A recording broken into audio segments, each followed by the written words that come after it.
Welcome to 23 Degrees Sideways, Coyote in the Highlands. It's a nice morning. The wind hasn't picked up yet. It's going to be a couple hours before it does, so I'm going to get some stuff done. I'm definitely going to be, as you watch this, working on the Lester Levinson project.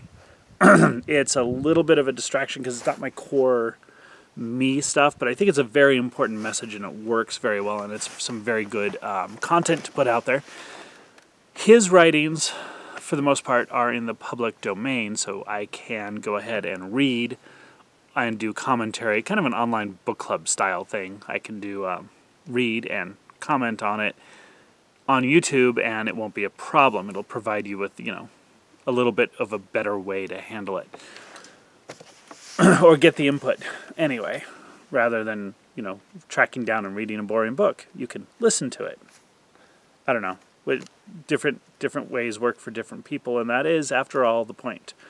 Right message for the right person at the right time will help you generate that peaceful, positive, over-the-top life, because there is a change that you can make that gets rid of a lot of that worry and narration. It's not a permanent thing. That's why I got into the Lester conversation with people over the last couple of days, is that it's not a permanent thing. There are still a lot of mental behaviors and mind programming to get through. You can go into fundamental well-being, enlightenment, whatever you want to call it,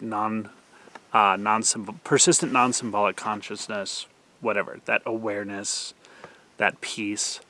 You can go in there, and it can be in the background a lot of the time because your mind is still active and doing things. The narrative tends to fade really quickly when you pop over. That narrative self. There's the self-talk, the imposter stuff, the self-talk. It's been a little while. I don't even know how to describe it anymore. But there's that narrative in there. I should do this. I need to do this. I fucked this up. What if I had done this? What if I had said this instead of that to my boss? All of that narrative stuff. That tends to fade. It's not necessarily gone all the way. It can be. If you pop over in a dramatic fashion, it can be like, poof, it's gone completely. But for a lot of people, it's more of a fade. There's a gradient. It's a spectrum. Not really. It's a gradient more than a spectrum. So there's that. And working with stuff where you have techniques to release or reprogram things in your mind helps you not only decrease the volume of the narrative self if you've got that firmly in your head, gets the volume down so that you can build better. But if you are popped over, if you do have a fundamental well-being, it also gets rid of the triggers, the things that will pull you out or put it in the background. And that's a big deal. You don't want to have those negative program responses. The mind is a tool. The mind isn't reality. The mind is a tool for how you perceive and handle reality. And you can largely control those processes or influence those processes. I guess there's a lot of them you can't really control, but you can influence them. And I think that this is the point of some of these techniques. It's not necessarily that it will pop you over to the other side. It's possible. I mean, that's what Lester did for himself, and I'm sure that it has worked for many other people. I have found it to be extremely helpful and uplifting, but it wasn't the thing that popped me over. The thing that popped me over was it was literally a 9-minute solo introduction to a group activity. And I was ready, I was primed, whatever it was. That 9-minute solo introduction, little practice session just took me off. Took my head right off. So that happens. People will ask about psychedelics, and I don't know. I haven't done that thing yet. I'm not sure when I will be, but I probably will. I may have to do the MDMA tourism thing, or I may have to find some psilocybin in one of the states that's working on legalization. I'm sure that I can find a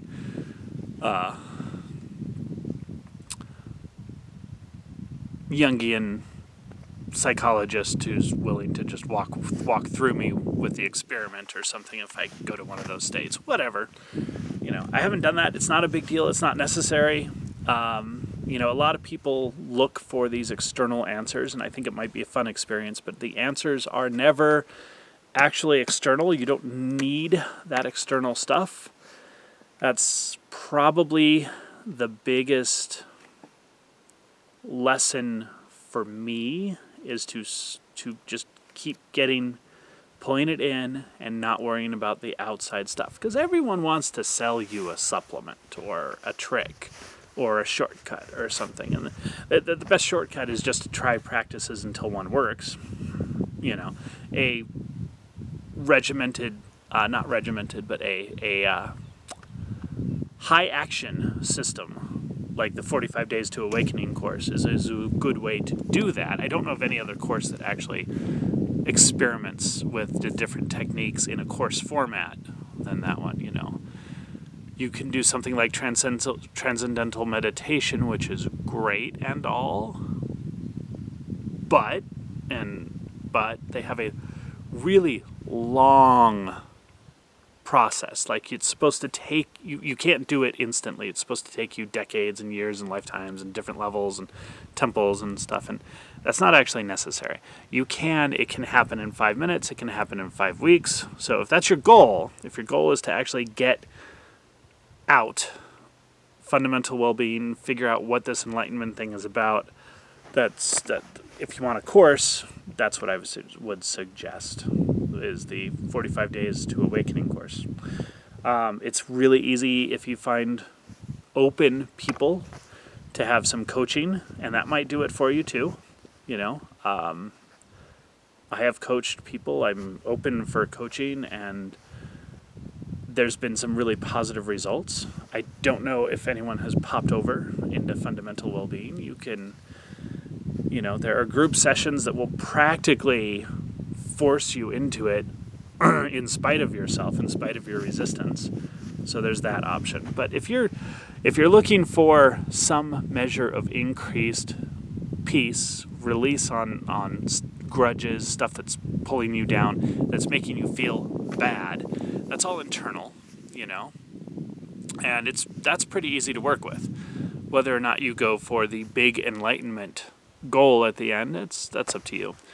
But increasing your peace and getting through that, that's really not too hard. It's just a matter of consistent practice. There's some positive psychology stuff that I know that is top tier. Like, the stuff that really works has actual results and studies. And then there's stuff like Lester and some other techniques that really do work for different people, different times. The key to any of this is going to be some degree of consistency, trying to find that little period of time in each day to start the process. There's that one Indian guru guy who's like, wake up in the morning and say, am I alive? I'm alive! And smile. And then there's, Dan Millman. His goal achievement for the day is like, every day I gotta get out of bed and work out. So you get out of bed, you touch your toes. You worked out. You did something. It sounds silly, but it's a thing. It's a goal. Becomes a system. Systems are better than goals. If you want to just get stuff done, they free up your head and your attention for other things. But there's the positive reinforcement is a really big deal. Getting rid of negative stuff is a big deal, but positive reinforcement is also a very big deal. So this is a bit of a rambling morning message, but that's pretty much what I've got. There are multiple ways to get rid of the negative stuff and to reprogram that to positive, and there's a lot of ways to increase positive things in your life, and these are it's all very basic tools. You don't have to do dramatic changes. The biggest